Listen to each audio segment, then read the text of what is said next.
Баршаңызға қайырлы күн. Бүгін сіздермен ақша энергиясын арттырудың 4 жолымен бөлісемін. Бұл видео сіздерге пайдалы болмақ, сол үшін де видеоға лайк басып, комментарий қалдырыңыздар. Ал ендеше бастайық. Бірінші, ақшалы пароль. Мұның бір тәсілі өте қарапайым, күнделікті рәсім болуы мүмкін. Компьютерге, телефонға кіру үшін құпия сөз туралы ойланыңыз. Ақшаны тарту үшін пароль қою уақыты келді. Мысалы, әр адамның қаржылық код, сәттілік код, код миллионері сияқты өздеріңіздің жеке кодтарыңыз бар. Сіз оны күн сайын компьютерге немесе телефонға енгізесіз. Осылайша сіздің өміріңізге ақша тартуға шешім қабылдайсыз. Екінші, байлық жерлеріне бару. Ақшаны тартудың және ақшаның қуатын арттырудың екінші тәсілі байлық жерлеріне бару. Мұндай жерлерде сәнді атмосфера қалыптасады. Бұл сіздің ақшаңыздың энергиясын арттырады.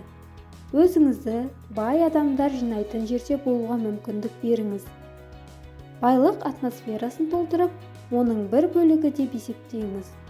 Ақшаның иісін сезініп, ләззат алыңыз.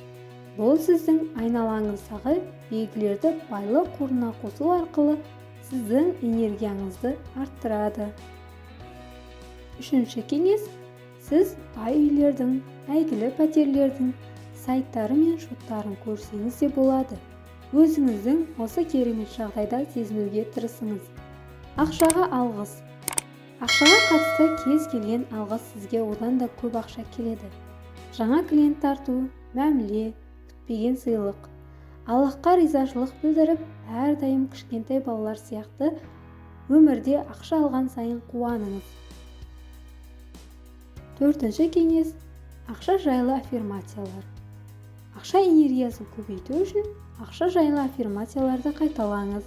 Осылайша сіз өзіңіздің ақыл ойыңызды байлар сияқты ойлауға үйрете аласыз. Құрметті оқырмандар, сіздерге ақша шақырудың 4 жолы пайдалы кеңесіміз ұнаған болса, осы видеоға лайк басып кетіңіздер. Және мен бай қуатты өмір сүремін деп комментарийға жаза кетіңіздер. Бұл да аффирмация болғандықтан энергия өзіңізге тартасыз.